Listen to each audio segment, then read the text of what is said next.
My young brother. Yeah, yeah. Yeah.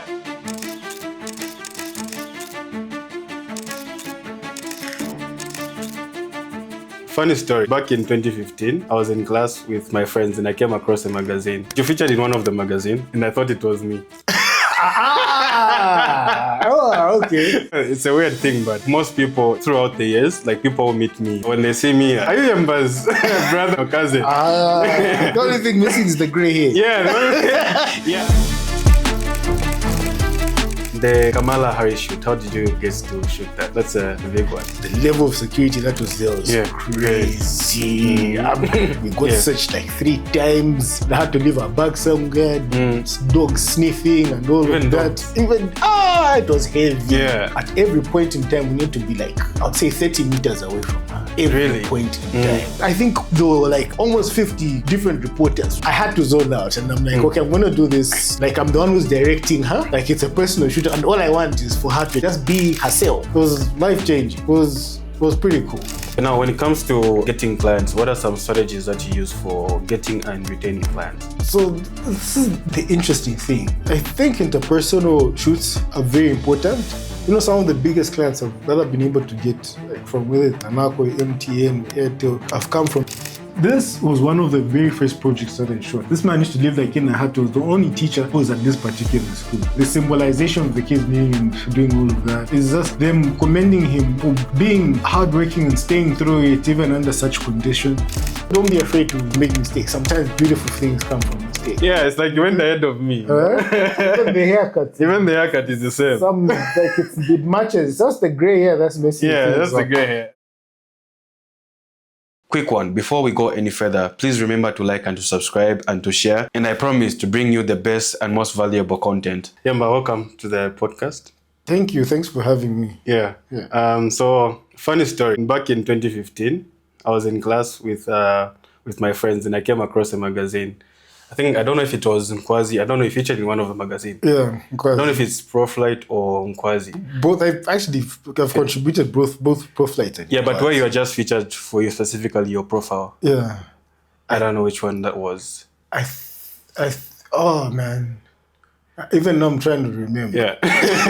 Yeah, so I just featured as your profile, you're talking about your work and whatnot. You know the interesting thing and why it's hard for me to pretty much tell between the two is it's the same people who do both of those magazines. Oh, okay. You understand? Yeah. I'm trying to remember what his name is and the name of his company, but I know like at least around that time, both of them were doing both the Proflight in-flight magazine and the Nkwazi magazine. Okay. That's why you notice even like the quality. Well, I'm not quite sure. Well, even now, you notice it's quite similar in terms of like just the print and all of that. Oh, okay. I see. Yeah, but you featured in one of the magazine. I don't know between the two, but I can't really remember. And there was a picture of you, like it was in black and white. Do you remember it? I do. The moment you say black and white, then I know it's most of them I see pictures of myself there. Black and white. Black and white. Yeah. Yeah. So some of my classmates saw the picture and I thought it was me. Okay. Yeah, so I know it's a weird thing, but like most people, even throughout the years, like people will meet me like because I also do like videos and photography. Yeah. So when they see me, are you Yemba's brother or something or cousin? Yeah. Okay. So the only thing missing is the gray hair. Yeah. Yeah. That's probably what gives it away. Yeah. I think when I showed someone recently, like this is the person I'll be having next on the podcast. We're just like, oh yeah, the only thing that is missing is the gray hair. Sweet. So I've gotten that a lot, and from that time I think I was really inspired by your work when I read that profile. I think I was in grade 11 by that time. Oh wow. Yeah, because I wanted to be in the creative field so much, but I didn't have people to look up to. Then I saw your work and just like, oh yeah.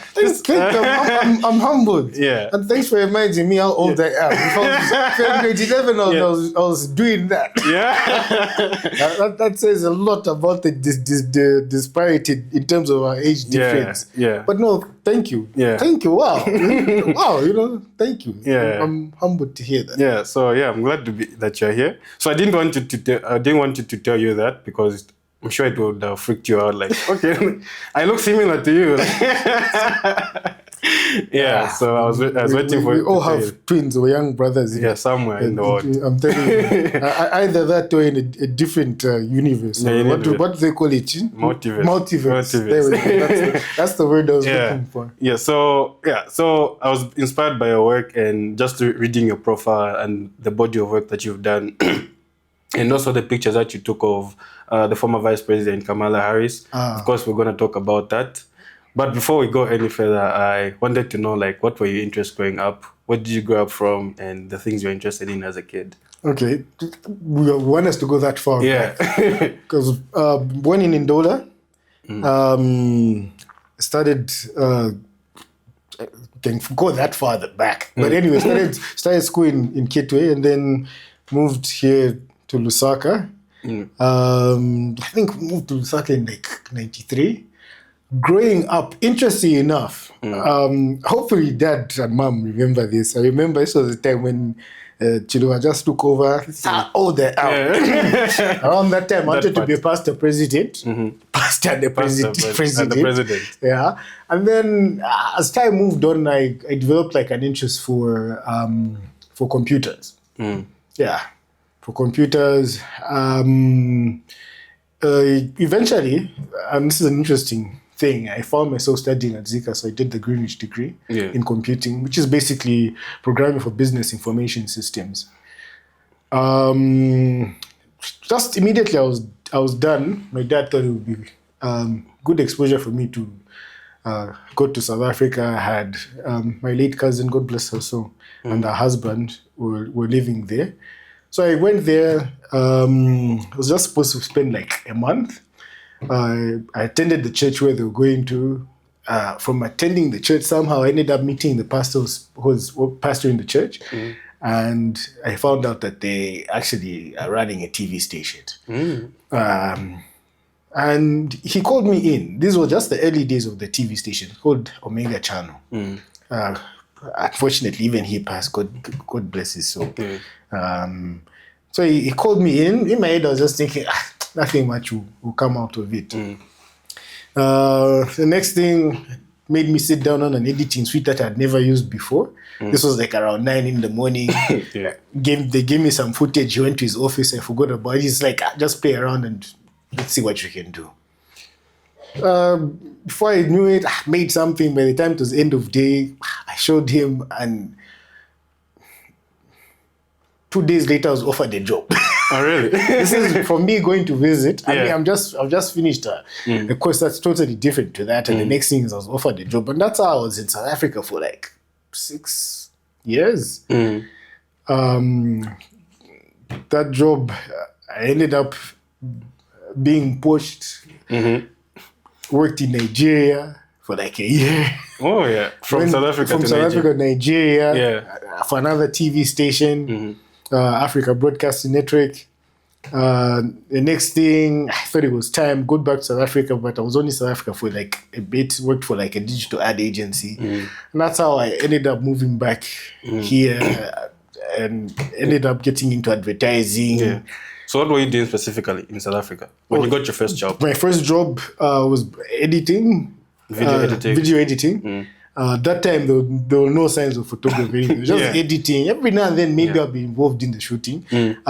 Scheduling like programs for the TV station. So I'll be the one who would decide, okay, this slot for this program on every Wednesday, whatever, and I'd need to make sure the footage is always there on time and that the quality is all right, the sound is all right. So I was scheduling, and then I also dabbled like in animation. Okay, I was doing the team it was a very lean team. It was a very lean team and animation. So those were the major, I would say, 3 things that I was doing. What software were you using though? There was a software called Idias. I don't even know if you've heard of Idias. Tried to get Premiere Pro or whatever, but with the stuff that we were working on, you know, the way we think about Resolve and how easy it is to like operate heavy files. Yeah. During that time, Idias was like the way Resolve is in terms of just when you've got a workflow and you've got heavy files, Idias just used to work better and it wasn't crashing as much as Premiere Pro. So talking about South Africa now, I also ended up in Nigeria. Through time, I ended up learning the ropes in terms of just how these free-to-air TV stations worked, play-out centers and things like that. And so in that space of time, the amount of experience I gained was crazy. And that's the reason I was approached, because in Nigeria, this is when they were starting up and they needed that level of organization. So I'm the one who now brought that level of the same, literally the experience I gained and all of that ended up bringing to the same TV station I worked for in Nigeria. Yeah.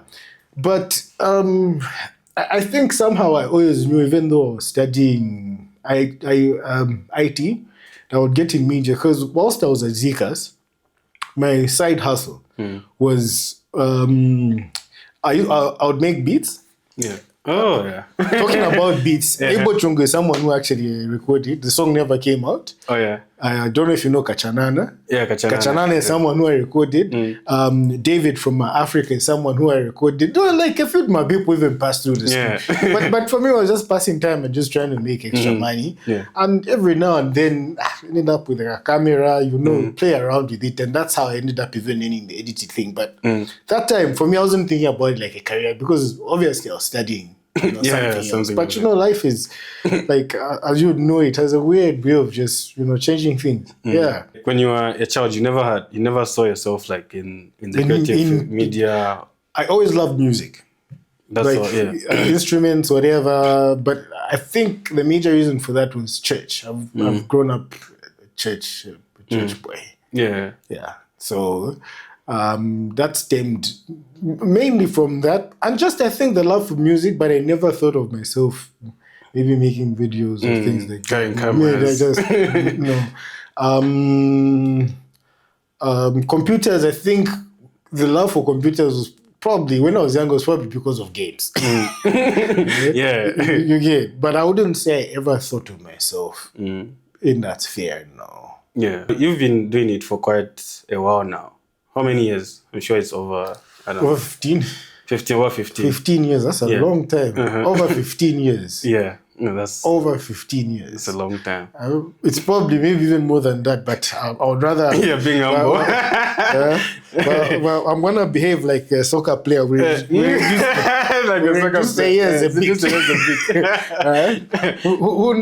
might be watching the podcast, you'll be like, we're employing an old person. So keep it at that. Okay, 15. So now, over the years, so how has your career evolved and what changes have you seen in this space? So like I initially said, I started with TV. TV got me into advertising. I would say, like my first job, I worked at Black Dot. I was an art director. So there would be times when I need specific images that I feel I wasn't getting online, plus copyright issues and all of that. So just for the fun of it, I got a camera and I started,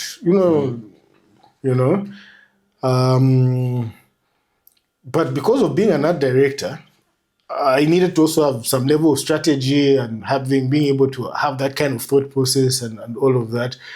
Obviously, the visual aspect was already there because of TV, but that's how the photography aspect ended up getting in. From, I would say, advertising, the last few things that I've been doing the most have been non-profit work. So half the time when you're in the bush working on something that's agri-related or health-related, we've got different organizations that are doing amazing work. So the last few years, that's been like the bulk of the stuff I've been doing. But I really want to get back into the more commercial, not that I had left, but I would like to get back into it. The more commercial, creative stuff. You think you've done so much of that? Like the commercial stuff? The non-profit? Not necessarily. I just get to meet a lot of people who are like, you still shoot? Because half the time, you'll find I'm in Kaputa or I'm somewhere in the bush, and a lot of that work first isn't very glamorous. Yeah. And secondly, the people who hire you end up becoming the owners of the work. Yeah. I can put it in my portfolio, but putting it online, unless they're the ones who put it and then they credit me. Oh, yeah. You get, Yeah. Not that I love that space. And I love being able to see how lives are changed. Where I'm able to get stats of, child mortality because of diarrhea, because of lack of access to clean water was at this %. Now this entire it's reduced to this %. Yeah. These are very noble causes. Yeah. And I think also just the way the work is structured is pretty cool. I'm to answer your question, I'm not tired of it. Yeah. I just want more interaction with my people here down. Yeah. That's pretty much it. Yeah. And I think I've also been craving or missing the ability to just conceptualize things, make things happen from thin air. Yeah. With the non-profit work, it's the borehole is there. Whether you like it or not, you can see it. This is how it was constructed. This is the borehole. Yeah, take a picture of it. Take a picture of it. The clinic wasn't there, they constructed. This is the clinic. And whereas with advertising, commercial stuff, you can just you blow your mind. Yeah. You know what I mean? There's so many, it's the same thing, I think, even with things like weddings. Quite right, you might have a structure and all of those things. But I can conceptualize how I want a couple to stand, what I want them to do, and all of those things. Craft it and edit it or retouch it in a way that I would want. And these are aspects I miss, and I would like to, just do a bit more of. Like maybe you do this something for a while and now it becomes like a routine. Yeah. Because I understand as creative people. I understand as creative people, we don't want to do the same things over and over again. I think once a bit of change in the work that we're doing, I think new challenges. I think you've pretty much built it on the head. That's exactly the space. I think I also feel that as sometimes, because I also I love animation, I love editing videos, I love pictures and all those things. I love motion graphics. But sometimes when I do some work, especially when I'm working somewhere and it's routine, I have to do these things over and over again. I get bored easily, so I have to try something different that's challenging me in a different way. So that I don't love what I'm doing, but I want something else to just keep me going. I hear you. It's no wonder. I don't know about you. Yeah. But personally, you find even when it comes to family events, I don't carry the camera. Yeah, me too. I think I've gotten that as well. And people are like, but why don't you carry the camera? I'm like, guys, you need to understand that for me, this is work. Yeah. You get it. For you, for me, it's work. Yeah, it's work. Though I think with my kids, I need to carry it more. But the worst thing though is even on my phone, I rarely take pictures. That's the thing. Unless something is very interesting. Yeah. But I personally just to take a lot for me to carry my camera. It's I think so too. Even family events as well. People expect you to show up with a camera. This is a weekend. I want to enjoy also just myself. Relax. Yeah, and be part of the event. Also just, not think about taking pictures. 100%. Yeah, like I said, you've done this for a while now. What is one photography project that you worked on that still sticks and why? That you still remember? Are there a number? Just one. Just one. Just one. Yeah. A memorable one that comes to mind even now.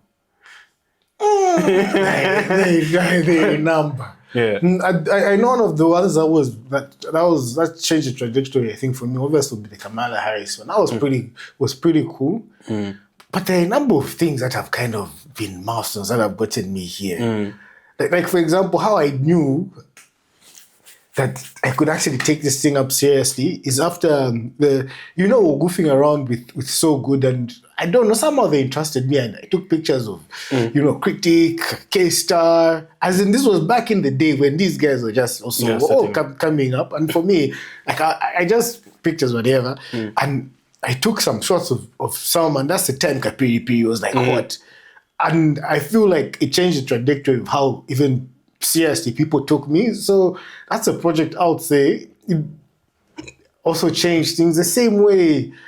I feel like the Zamto campaigns also changed like the landscape and how we thought about indigenous photographers. It's a hard one. Yeah.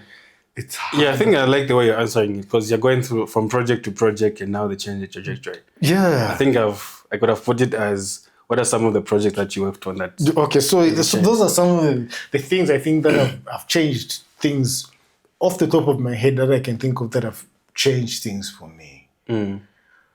Yeah. I think Bankia also changed things for me. Bankia was a campaign that we did when Zanako rebranded. Like those images also, like being able to elevate the work constantly. Because sometimes I kept saying, when you fall into that routine, you start doubting yourself. And everything starts looking like it's the same, like you're not improving, you're not being challenged, that also. But from a personal point of view, I think the biggest, and how I even knew from the commercial side that I was legit, is a picture I took with three girls standing for Zamtel. Yeah. Because even the amount I charged, in my head, I even thought they will not pay for this. You get it. And this was, this was at a time at which you just organized something like that. But anyway, all I can tell you is it was a good number of figures. And they paid. Yeah. And they paid. And as soon as I was like, it's legitimacy in my commercial work, know? So I hope that answers your question. Yeah, no, it does. It actually does. Yeah, I think for this number of years, it's really hard to just pinpoint at one project to say this is one that's most memorable. And I think the reason I'm mentioning these projects also is they validated different aspects of the photo. Because in like for me, I'm not like Patrick Bentley, who's just known for wildlife photography. And there are other photographers, great photographers in Zambia who we know if you want to do type of high-end, whatever, this is the person you go to. I'm like commercial work, weddings, you know what I mean? I dive into everything. And that's why even when I mentioned the projects, they're all, I think, validating different aspects of whatever type of photography that I do. Yeah. I do get that. I think sometimes as creatives, there's that aspect of doubting ourselves and our work at some point. So when you get something, especially when it comes also with the money, and also maybe seeing the company or agency that is entrusting you to lead that project or in that aspect, I think it validates something as well. Yeah. The Kamala Harris shoot, how did you get to shoot that? That's a big one. It's a very interesting story. So, firstly, shout out to Muchu. And his wonderful wife, the co-founders of Lupia. Yeah. So I can't even remember whether, I think maybe like a couple of weeks prior to that, me and Muchu had met and we were just talking. The next thing he asked me is like, are you free on this particular day? I was like, yeah, okay, we need you to shoot something. He didn't even say what it was. He just in my head I was like, hey, it's Muchu. I'm like, how many hours is it? Gave him a quote. Kind of even forgot about it. The next thing is he asked me, like, can you come in tomorrow for a COVID test?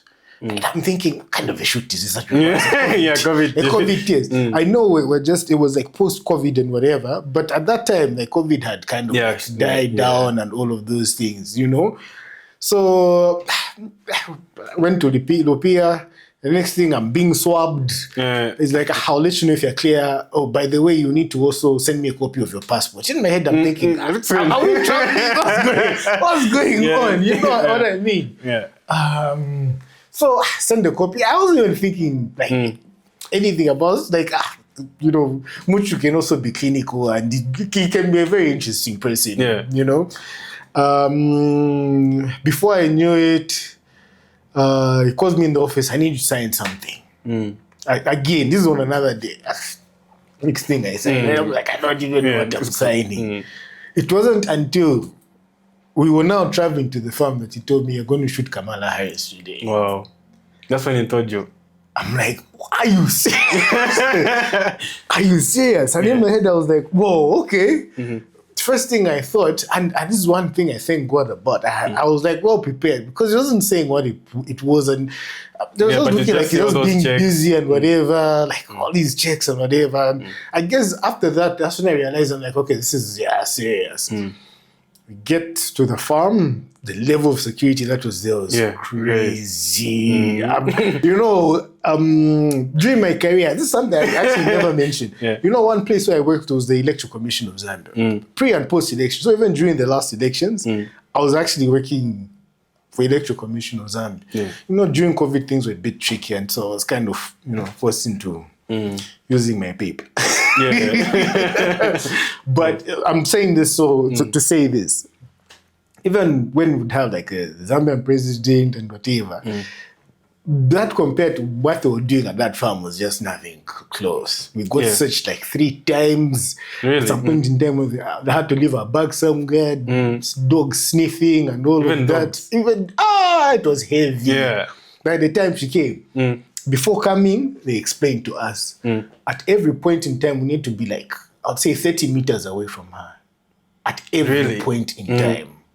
And the crazy thing is this. So initially, there was a bus that came with like Zambian reporters. And then there was like another bus that came with it, talk about your Al Jazeera, USA, or all of those people. You get. I had to zone out, and I'm like, okay, I'm gonna do this like it's just I'm the one who's directing her. Like it's a personal shooter, and all I want is for her to just be, just be herself. Whooped up 100 to 400. I forgot about. I think there were like almost 50 different reporters from in almost Zambia. 50, there were a lot of us. For me to get those images and the way they look, you would think. Anyway. They seem like you were. I don't know. Prior to that, they even directed us. She'll start here when she's here. You guys are here. Even our movements. It was crazy. How crazily planned it was. It was amazing. You guys are here. They're always from there. No one is stepping beyond that line. By the time she's getting there, you guys are there. And at every point in time, we're all 30 meters away from her. Can you envision you shooting someone that's like pretty much 30 meters away from you? Until the entire thing was done. 30 of you. Fighting to get the best shot. The best shot. That was an experience. But I think being in a position like that, where you're like, second most powerful woman. Or rather, at that time, you can say the most powerful woman in the world. Because she was Veep at that time. You know what I mean? Like, that's big. It was it was life changing. It was pretty cool. But Lupia organized financing for the farm where we're shooting, and the farm does sustainable farming practices and all of that, and that's what grabbed her attention. I was just honored to have been in a position to do that. And be fortunate enough, I think, to get some of the shots that I got. I hope they were pretty cool shots. No, they seem like they were really, they were done so properly. Like you can't even imagine that this is the kind of pressure. And how many we were. I'm just saying the number because everyone wants to get that shot. Get that shot. So it was a pretty cool experience. Those are good ones. Thank you. I'm happy to hear that. For people that are starting out in photography, what first gear do you recommend? I know you won't say gear is not important. Buy the one that you can afford. That's the gear I recommend. Do your own research.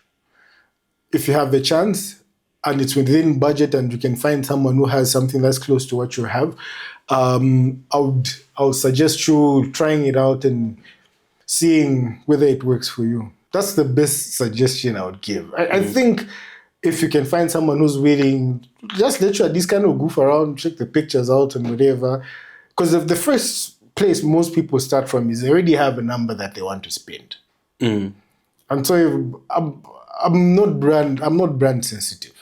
You get it. Though I can say, in terms of photography, I've shot only with two brands, Nikon and Canon. But these were the tools at the time that were available to me, and they're the ones I feel that have worked well for what I've been doing. Yeah. So I would suggest you start with, what you can afford. What you can afford. If you're willing to sacrifice more because you've test driven something else, go right ahead. And that's another good suggestion. You need to test drive whatever it is that's in that price bracket. Test drive it and see whether it works for you. Yeah. Find someone who has something that's similar and test drive it. Yeah. It's kind of like buying your first car. I know that excitement is there and you're like, what car would you advise? Like at the end of the day, you'll find, I'll tell you, buy a Vitz, but you'll find maybe what you want is a BMW. And you'll say, this guy made me buy a Vitz. Yeah, but in my head, I wanted my first car to be BMW. You get. And the only way you really know it is by test driving it. Checking what your pocket looks like. What 3 tips would you give for beginner photographers?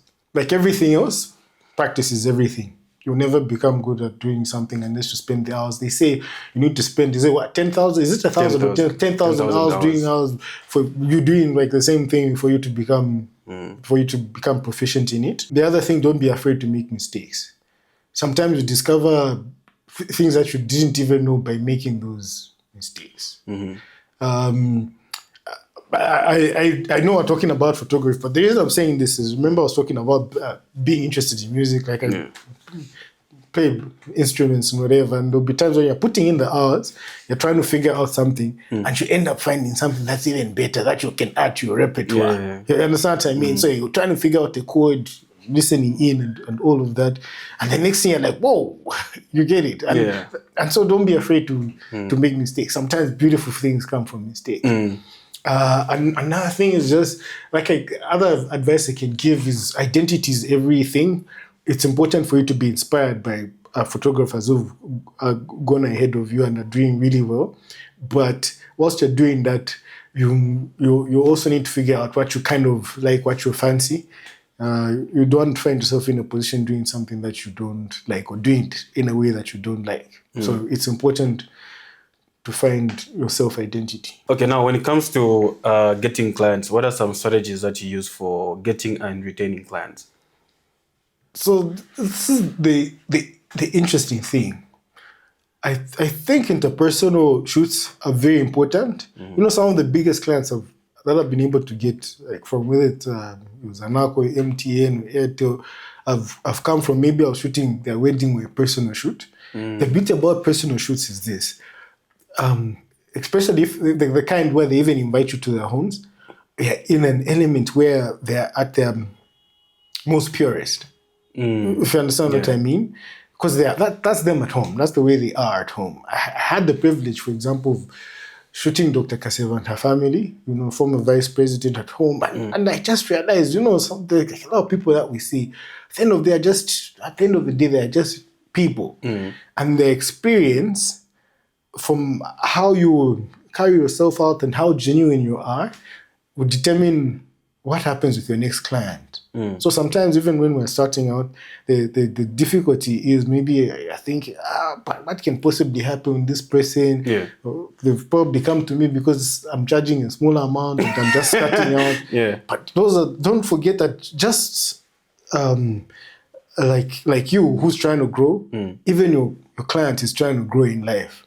So a person who can be at this position just like you right now, in a couple of years, the same way you manage to get clients and progress, that's the same way that person is also trying to push in life. And so don't neglect whatever level of clients. The people who have shot for free. I don't know if I'm supposed to even mention names, but anyway, there's someone who I shot an entire magazine for free. I did something like 2 or 3 issues. I had even forgotten about it. And this is a time when, like, you know, the name had picked up. It was something that was decent. The next thing, I got a phone call from one of these network operators. I'm like, can you come in for a meeting? Before I knew it, the amount of work that I got that year, based on work that I shot in a personal capacity for a magazine, as in she was literally starting out that magazine. So I can say personally for her, was like, that's probably the... Okay, I made you know, I made a decent amount. Yeah. And so in terms of getting your clients, I think how you carry yourself in terms of being genuine is important, and also look at the possibility that wherever it is you are, your client wants to progress the same way you want to progress. In terms of retaining them, I think it dies back to what I'm talking about, which is relationships. And so if your approach in terms of gaining clients and trying to retain them is based on that single business transaction, you might be going about it the wrong way.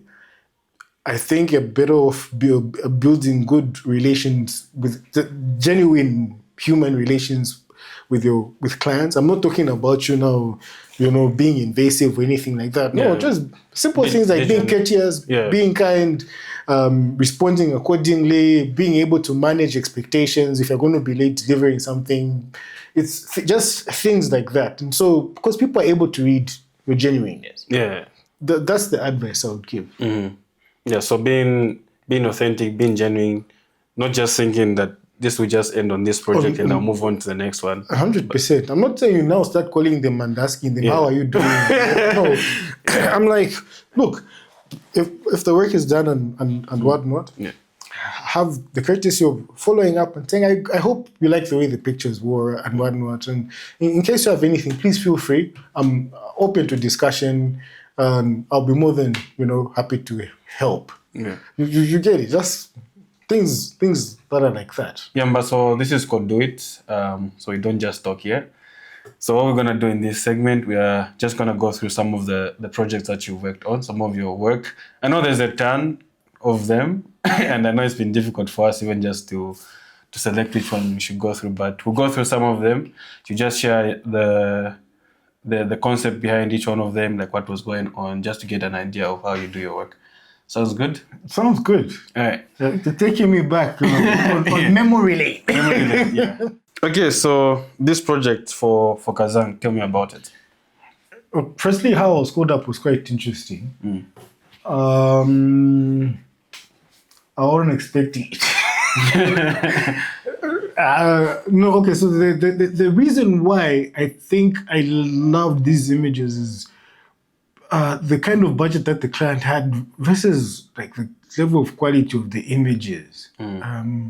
I feel for the amount that they were willing to spend, what we were able to do with them was pretty decent. It looks like anything that will compete with any of your so-called blue chip, you know, clients in Zambia, whether it's a bank or your telco or your insurance. We were able to achieve like a same level of quality, but without spending the kind of budgets, because I've worked on a number of projects where you spend budget and you can even see just from looking at it. I feel like we're able to achieve that level of quality with this, especially when you consider the time at which this was shot. This was like years back. And yet you look at the images till now and... Yeah, still look relevant. Yeah. Cool. So the reason I put the Airtel thing in my portfolio is this was like the first project I'd ever shot for Airtel. And for me, it was like solidification, like snap, man. This is real, it's legit. These people trust what I'm doing.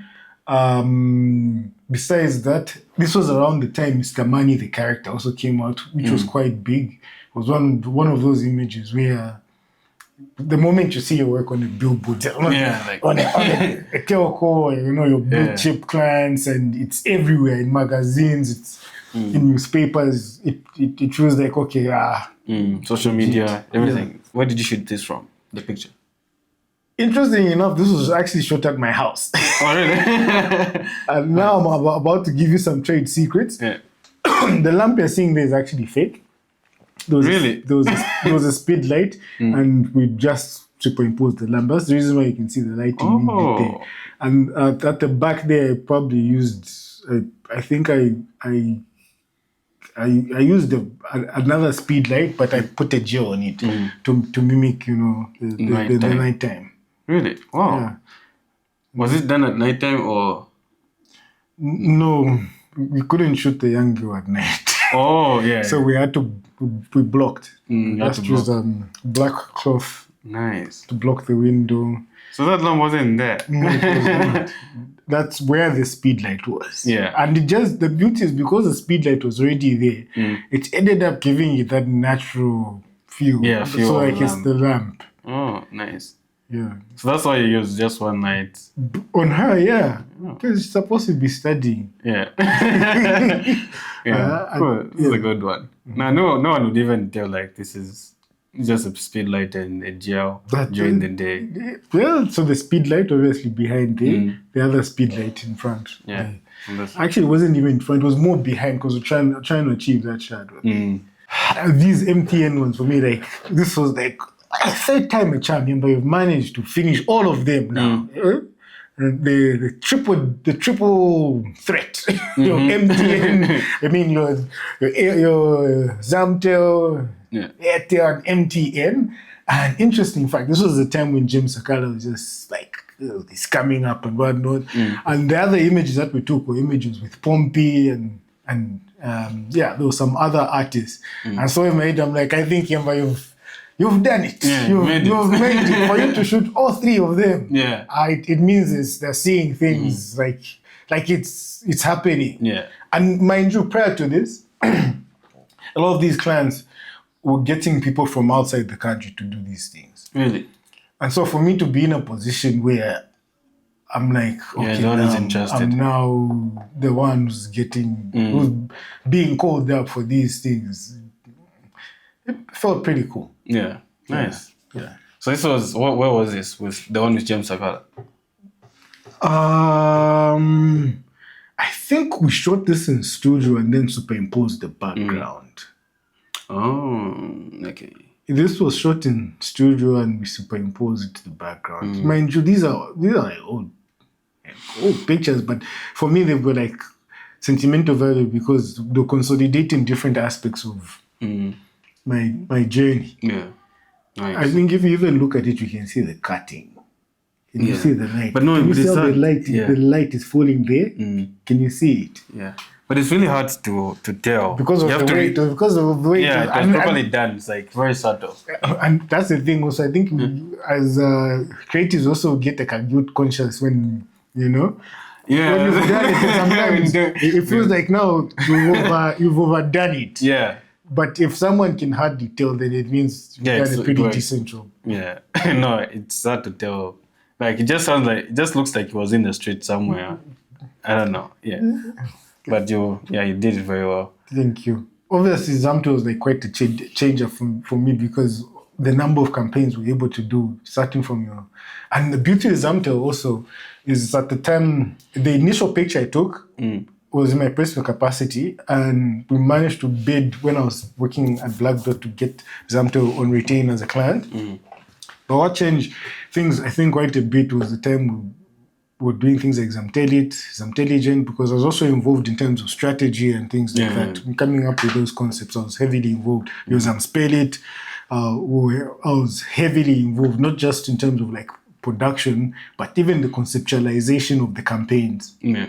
So the reason I would always put like something that's Zamto related is because it not just limits me as a photographer or videographer, but even as a strategist and try to tend to think of myself as a communication expert. Yeah. So now what's remaining on your portfolio is Z Mobile. And for the telcos. I hope Z Mobile, you're listening. I'll be more than happy to work with you, make some magic happen. Yeah. Awesome. I already spoke about just the impact that the non-profits have and all of that. But specifically what stood out for me in terms of these images, just look at the way everything falls. Yeah, I like. And it's just all natural light, and the story. Like, I don't need to say much about the stories. Yeah. You know what I mean? Like, the images just do what they need to do. They're just there. You know what I mean? Like, look at the sky. Like, you can't. This is stuff that you know, like. One of those days. Yeah. Sure, you know what I'm talking about. Yeah. Yeah, no, these are like cool. Especially this one here. It's like the colors are not oversaturated. Just they are very natural. Golden hour. Yeah. So for this one, did you use a wide lens on this one? Looks like Probably they trusted 24 to 70 or 24 to 105. Most likely. Most likely. What about this one? Were you moving? This one? No, I wasn't. You know, I think I was shooting something else, and it just so happened. So, like, these guys do like soya and whatnot, like in the entire area. So even what they're beating here is actually soya out of the grains. Yeah. It just so happened the go-kart was passing through, and I was standing there, and you know, there are times in your head you're just like, I probably got some shots of it from the front as well, but the one from the back, especially the way the kids wore the bands and all of that, just felt more right. Sitting on the grains and all of that, again, it just felt right. You know what I mean? It just felt right. He works there. This is his living and all of that. So he's on top of things. Yeah. I like the angle as well. And now you just positioned him and the entire framing. Yeah. Nice. So conceptually, I did ask him to sit on it, because in my head I was thinking he's on top of things. This is his work. Yeah. You know? Fruits of his labor. Yeah. So here they're trading and whatnot. Again, just like it was just these shots, like, for me, just they stand out. How did you shoot this? Because this is like during midday, and it's not the best time like to take pictures, right? Because I'm saying the sun is overhead. Yes, you can. I also, you've been paying attention. Like, you know, one of the things, that's stuff that people don't talk about. Like, you find people are learning how to shoot and whatnot. And there are times, you know how something is lit? Is by looking where the shadows are falling. Yeah. Most times people try and see where the light is falling. That will always fool you, because you can have Gazillion lights, but shadows will never lie to you. Oh, yeah. And so it's pretty cool you've mentioned that. It might have been midday, but I used an ND filter on that bit. Obviously, with the help of my Lightroom, I was able to also just kind of balance the rest out. But the ND filter did quite a bit, because you notice even the way the tree looks. If you just try to do it in camera, even if it's an HDR image where you're trying to take 5-6 shots for you to achieve that. Yeah. That's why I'm surprised. This is good, because nothing is overblown here. Because in order for us to see some of the details, it means you have to something has to be overexposed or underexposed. And the problem is, sometimes when you're underexposed, there's just still certain elements that you can't get out, like when it comes to your lows, or you know. Because even the shadows here, they're not like really hard. Like, you can still see, like, I like the balance of everything. How everything balances out. Yeah. This, again, the whole soya idea, and just how rustic the hands are, hard-working man, and again, fruits of his labor. That's pretty much what it is. And this was one of the very first projects that I shot. This was actually for what's now Avani, Southern Sun in Livingstone. This man used to live like in a hut. He was the only teacher who was at this particular school. And so Southern Sun then built a block of flats that you're seeing behind. Yeah. And the symbolization of the kids kneeling and doing all of that is just them commending him for being like hardworking and staying through it even under such conditions. So in one photo, trying to show the work of what the client did and the impact that the person has on his students. That's one reason I love this shot. Did you tell them to do this? Yeah. Yeah, nice. How did you come up with something like this? Was he standing on something? He was. Yeah. He was standing on something. Yeah. Sometimes I can't explain how some of these... Remember what I was telling you about trying to get back into just advertising and all of that? Sometimes it just like your mindset, even you don't understand what positioning you're in. I can't even explain. Yeah. I can't explain. All right. I think it's also been very long because I think this was in 2012, if I'm not mistaken. This is probably in 2012. It's a long time. Yeah. So I would hate to, you know. Yeah. Okay. But otherwise, a good shot. Thank you. So it was the same project. They've got their own in-house garden. This was just pretty cool, just having the baby in the back. Yeah, in the back and the baby looking at you. This was a point in time when we didn't have too many beautiful shots of Lusaka. And someone dared me to make Lusaka look beautiful. I tried different angles, and at this time, we didn't really have access to drones because you can see it's 2013. Yeah. Oh, yeah. No access to drones and couldn't get aerial shots. This bridge, I think, had just been done. And I tried working in different areas, but this was the one that just kind of seemed like this will work. Besides that, around this time, I was really into leading lines. I think we all go through that phase. And so the combination of that and the challenge of trying to make Lusaka look good and find some kind of vantage point just worked out nice. Nice. And there wasn't like a lot of traffic going on. Life was very shutter different. speed was really... Yeah, it was very slow. Life was very different than here. Because if you look, even Kamwala, all this area, looks clean. This entire area has got buildings here. Yeah. Even the church looks, even this church, this is the Universal Church, it looks clean. That's the reason why I'm not seeing any traffic. Yeah. So it wasn't as busy as it is now. And I think this is when this the Samsung thing... Yeah, that had been there for a long time. Yeah, this is when they just put it up. Yeah. Cool. No, this is a good shot. Like, it's rare to find like really good shots of Osaka and all that. Nice. Travel to Dubai. This was like an 8mm lens. 8. It's one of those lenses where if you're standing straight and you don't put it properly, you're able to show your feet. Really? That's how wide an 8 is. Almost looks like a fish eye. So Dubai, more in my head, I just thought it would be pretty cool, you know. To just capture it differently. Yeah. You know what I mean? Go wide. People in the walkway. I mean, crossing the road and all of that. Just kind of show activity. Did you use a stand? Cool. I think I went handheld. The reason why was because it's so wide. The lens is so wide. Even the shake, as long as the building was right. You didn't have to worry about and then also the secret is you just take a deep breath in. And you don't breathe, and then you need to take a number of shots. To get. And then you look through it, and But just take that deep breath in, hold it. Be there. Chilanga Cement. Chilanga Cement. I've always wanted to shoot Chilanga Cement, but even just being able to add those extra lines, for me, just seemed like a pretty cool idea. That was perfectly angled. Yeah. Just those lines. I thought that was pretty cool.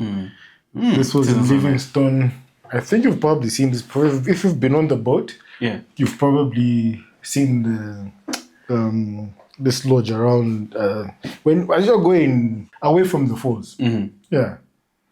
So I wasn't even shooting for them or anything. This was just for myself. But I just liked how it ended up coming out. This is nice. Did you use an ND filter for this? No. This was just natural light. You're not waiting for that car. The golden hour. Golden hour. Yeah. And it just works out. I think this was Livingstone as well. The little boat just there. Speaks a lot. I think this was at Mama out of Africa. There's a caravan that moved, I think, all the way from, was it the UK? And ended up settling down in Livingstone. And the caravan is called Mama Out of Africa, on the banks of that Mama Out of Africa. I think we had spent a few nights there, and the sunsets were just beautiful. That's why I got that shot. So what you're seeing there, weddings are just priceless. I thought that was pretty cool. And the mindset also, being able to try and do different things. This is a good one. Yeah. As long as the groom can carry the bride. Otherwise, that could mark the end of the... Yeah. Nice. Just the tones of the brown. I actually didn't do too much, but like just the fact that it was during the hot season, you know how the grass dries up. And this is a unique shot because most people want to be like where it's green and everything, but and then you take them exactly where it's brown.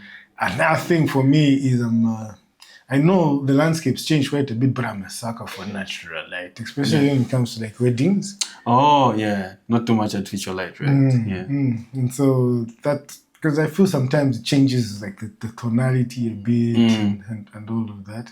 No offense to people off camera, artificial light. Nice shot. So I think this was just after the church service. Fortunate enough to be able to get the guests. This was at the Lion Lodge. Yeah. Same wedding. Same wedding. Lulu Angala's wedding. Oh, nice. That's Mr. Wood there. That's Lulu and her father. Yeah. So it would be, it was a pretty cool wedding. Yeah. It's also Lulu there and there. Even there. Yeah. This was a different one. So you managed to separate them. Sometimes you have to force them.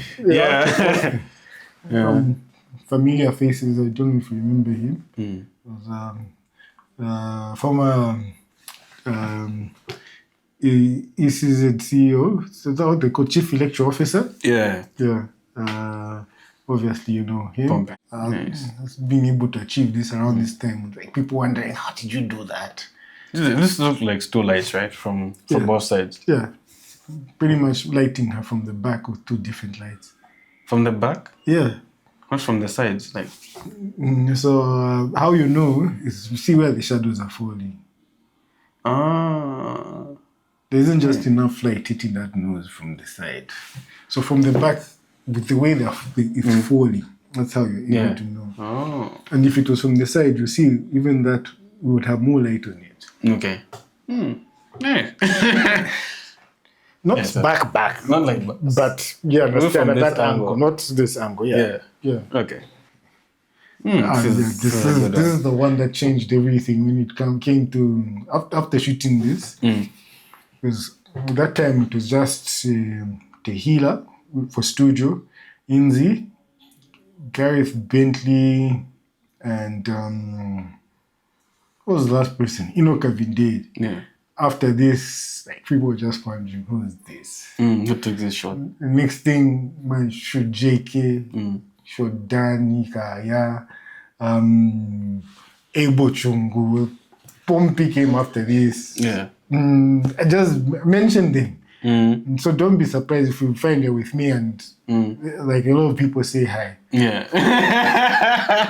It was after this. Yeah. Nice. It was after this. Because like it was so limited. I think there were just 5. Like everyone was just going to like the same 5 people. And all of a sudden they're like, there's these two guys. Like, who's this now? You know? It's 2012. This time I don't even know how to press properly. Yeah. But somehow, you know. Yeah. No, this is a good shot. Thank you. Yeah. Somehow I was entrusted with a number of different work. Yeah. It's quite a bit. Mm-hmm. I've been around the block. Mm-hmm. Around the block. Thank you so much. All right. These are really good shots. I think. Yeah. You can see the story being told and just the quality of the work. Yeah. These are really good shots. Thank you. All right. Thank you for this segment. Now back to our conversation. Just to wrap it up. Okay. Cool. Yeah. Thank you so much for walking us through some of your work. And now it's time for the rapid fire questions. So short answers only, or a sentence, not paragraphs. Are you ready? Let's go. Go to camera photography. For photos, I'll say Canon. For video, I'll say Blackmagic. Studio shoot or outdoor shoot? Outdoor shoot. Outdoor shoot any day. Even outdoor shoot. Yeah. One photographer you admire? Gareth Bentley. Most underrated creative tool? The ND filter. An ND filter. It's very underrated. Oh yeah, for an outdoor person. Yes. Yeah. There's a lot you can do with an ND filter. Yeah. One word to describe your creative style. Authentic. Authentic. Nice. All right, that is all for the rapid fire questions. That was quick enough. All right, Yemba, thank you so much for coming through. So where can people find you? So on Facebook, Ballistic Media, Instagram, Ballistic Photography. Yeah, still working on LinkedIn and whatnot. The old page on Facebook, unfortunately, lost the rights to it. If you know someone who can help me, that would be nice because it's got over 20K followers. Ballistic Photography on Facebook. The rights, the admin rights. Oh, yeah. Okay. That's the reason why people probably be wondering why I'm quiet. But the new page is there, Ballistic Media on Facebook. So any cool projects that you're working on? I'm planning on doing a personal project. I can't say much about it. Still planning. And besides that, raise maybe a bit of capital. Might require me doing a bit of traveling. Yeah. There's also a Kenyan brand that we recently did some work with, which is pretty cool. I can't mention it right now, but soon enough you'll be able to know. You'll be able to know. All right. No, that's cool. Yemba, thank you so much for coming through. Yeah, this means a lot, from seeing you in that magazine and sitting next to you like this it's a dream come true for me. And I'm glad we had this conversation. And hope we can have part 2. I'll be more than happy to have part 2. Yeah. And thanks for having me, my young brother. Yeah, because everywhere I go, people keep asking me like, that was Yemba to you. Older, much older brother. Gray hair. Yeah, it's like you went ahead of me. Even the haircut. Even the haircut is the same. It matches. It's just the gray hair that's missing. Yeah, that's the gray hair. When we do part 2, I'll dye it. So just look the same. Yeah, exactly. Even the beard. And it's just interesting because this is what I recently cut, because initially it was like pretty much the same length. Oh yeah? And you doesn't go this side. You don't go in the sides. No. Me too. No, so just here. So I don't know. We should ask our parents or something. I'm telling you, there's something that they're not telling us. Yeah. I hear you. Yeah. All right. Thank you so much. Let's do it. No problem. Thanks for having me. All right. Cool. Okay. Cool. Yeah. Awesome. And that's a wrap.